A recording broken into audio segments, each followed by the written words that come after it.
안녕하세요. 라이프 스터디의 잘 사는 법 연구소입니다. 오늘은 7번째로 육신과 영의 계보는 어떻게 이어지는가라는 주제로 이야기를 나누어 보겠습니다. 자연계에 존재하는 모든 생명체들은 육신과 영으로 이루어졌기 때문에 생명체들의 계보도 육신의 계보와 영의 계보로 나누어 살펴보아야 합니다. 육신의 계보는 유전 정보로 이어지는 계보이고 영의 계보는 인연 등에 의해 이어지는 계보입니다. 그럼 먼저 육신의 계보부터 살펴보겠습니다. 단세포를 제외한 모든 생명체들의 육신은 부모의 유전 정보를 자식에게 물려주는 방식으로 이어갑니다. 그러면 자식의 육신은 양쪽 부모로부터 유전 정보를 절반씩 물려받아 완전한 생명체로 태어나는 것이죠. 결과적으로 모든 생명체들의 염색체 개수는 짝수계가 되는 것입니다. 따라서 육신의 계보는 부모 중 어느 한쪽으로도 치우치지 않고 정확히 절반씩 섞여 이어집니다. 우리는 유전 정보에 특별히 관심을 가질 필요가 있습니다. 자신의 유전 정보에는 자신의 조상들이 수억 년 동안 살아오면서 배우고 익히고 경험했던 수많은 정보들이 가득 저장되어 있기 때문입니다. 다시 말해서 자신의 유전 정보에는 부모의 유전 정보를 비롯한 조부모의 유전 정보와 외조부모의 유전 정보와 증조부모의 유전 정보와 외증조부모의 유전 정보, 이렇게 부계와 모계의 모든 조상들의 유전 정보가 저장되어 있습니다. 조상들의 유전 정보는 대체로 조상들이 자식을 두기 이전까지의 유전 정보일 것입니다. 이 유전 정보는 땅의 기능에 의해 만들어지고 육신의 계보는 이 유전 정보를 통해 이어집니다. 형제자매의 유전 정보가 유사한 이유도 여기에 있습니다. 이때 어느 누군가는 자식을 둔 이후에 저지른 선행이나 악행은 자식의 유전 정보에 기록 저장되지 않을 것이므로 막 살아도 되지 않겠느냐는 질문을 할 수도 있을 것입니다. 그러나 이런 질문은 매우 어리석은 질문입니다. 만약 자식을 둔 이후에 악행을 저지른다면 그 악행은 자신과 함께 사는 자식에게 영향을 미칠 것입니다. 또한 자신이 저지른 악행은 상대방이나 주변의 만물만생에도 기록 저장될 것이고, 그러면 미래나 다음 생에 자신이 그 대가를 받을 것입니다. 선행을 하는 경우도 악행과 같은 이치입니다. 이렇게 유전 정보의 계보가 이어지는 가운데 유전 정보가 크게 바뀌는 순간은 부모의 유전 정보가 반반씩 섞이는 잉태 순간일 것입니다.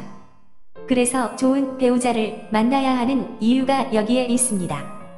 그런데 모든 생명체들은 자신의 소중한 유전 정보를 다음 생에 자신에게 직접 전달할 수 있는 방법이 없기 때문에 자식에게 유전 정보를 전달하고 자식은 그 자식에게 유전 정보를 전달하는 방식으로 계보를 이어갑니다.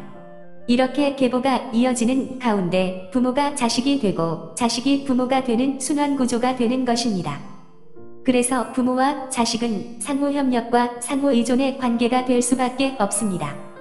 지구상의 모든 생명체들이 단세포에서 다세포로, 다세포에서 고등생명체로 진화할 수 있었던 가장 큰 원동력도 따지고 보면 서로 협력하였기 때문에 가능하였습니다.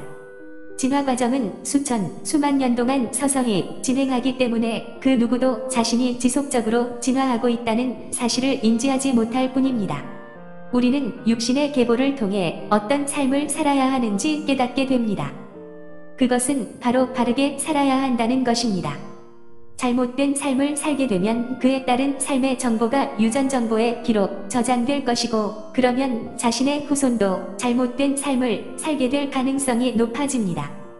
그리고 자신도 육신의 순환 구조 속에 놓여 있기 때문에 다음 생이나 후생에서 잘못된 삶을 살게 될 가능성이 높아집니다. 그래서 우리 모두는 미래나 다음 생에 자신을 위해 올바른 삶을 살아야 하고 우수한 후손을 두어야 하고 친인척 간에도 좋은 관계를 유지해야 합니다.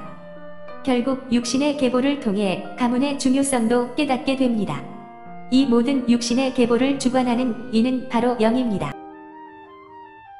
다음은 영의 계보에 대해 살펴보겠습니다. 우리는 영을 매우 특별한 존재로 여기나 마음과 정신은 영만큼 특별하게 여기지 않습니다. 그러나 따지고 보면 깨끗한 마음과 깨끗한 정신과 깨끗한 영혼은 같은 말이라는 것을 알 수 있습니다. 따라서 우리는 영을 마음이나 정신과 같은 개념으로 이해하면 됩니다. 우리는 용어에 너무 구속되거나 매몰되지 않는 것이 좋습니다. 자연계에 존재하는 물, 불, 공기를 제외한 모든 색상과 모든 맛과 모든 냄새와 모든 광물질과 그 밖의 수많은 물질들은 땅의 성분입니다. 영은 볼 수도 만질 수도 없는 비물질입니다. 그럼에도 영도 땅의 성분만큼이나 많고 다양할 것입니다. 영의 형태는 기운의 형태이고 영의 가장 작은 단위는 세포보다 작습니다. 영은 세포 속에 깃들어 세포를 주관하기 때문입니다. 따라서 영은 기운의 형태이므로 자연계의 그 무엇도 영을 가두거나 묶어둘 수가 없습니다. 육신은 물질과 유전 정보로 이루어져 있으나 자율적인 기능이 없습니다. 하지만 영은 비물질임에도 자율적인 인자를 가지고 있기 때문에 유전 정보와 결합하면 모든 것을 자율적으로 행사할 수 있습니다. 영의 수준이나 차원은 유전 정보에 많은 영향을 받을 것입니다. 그래서 영은 영의 수준에 맞는 유전 정보를 찾게 될 것입니다. 결국 영과 유전 정보는 매우 긴밀하고 특별하게 맺어질 것입니다. 자연계의 만물만생은 끼리끼리 모이고 뭉치는 특징이 있습니다. 영도 끼리끼리 모이고 뭉칠 것입니다. 자식의 영은 부모의 유전 정보와 인연 등의 조건에 꼭 맞는 영일 것입니다. 따라서 부모의 영과 자식의 영은 유사성이 매우 높은 영끼리 만남을 통해 계보가 이어진다고 할 수 있습니다. 그러면 자식의 영은 부계와 모계 중 어느 쪽에 조금 더 가까운 영일까요? 당연히 모계와 가까운 영일 것입니다. 물론 유전 정보와도 매우 가까운 영일 것입니다. 자식은 잉태 순간부터 태어나 자랄 때까지 어미와 거의 함께 생활합니다. 그래서 영의 계보는 부계보다 모계를 중심으로 이어진다고 할 수 있습니다. 자식이 어릴수록 어미를 찾는 이유가 여기에 있는 것이죠. 우리 인간은 부모와 자식의 관계가 특별히 중요합니다. 자식은 부모에게, 특히 어머니에게는 더욱 감사해야 할 것입니다. 영의 집이 육신입니다. 부모가 없다면 육신의 소중한 유전 정보를 이어받을 수 없을 뿐만 아니라 자신의 영이 안전하게 머물 수 있는 육신을 마련할 수 없기 때문이죠. 아울러 지구상의 어떤 생명체들보다 부모의 보살핌을 가장 오래 받기 때문이기도 하죠. 그렇다고 부모도 자식을 자신의 소유물로 여겨서는 안 됩니다.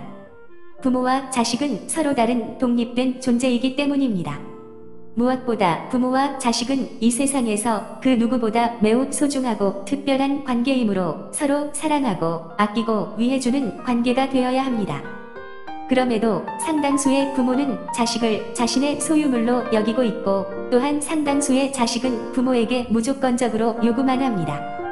그렇다면 여러분은 현재 어떤 부모이고 어떤 자식입니까? 오늘은 이만 줄이고 다음 편은 사후세계는 존재하는가라는 주제로 이야기를 나누어 보겠습니다. 감사합니다. 안녕히 계세요.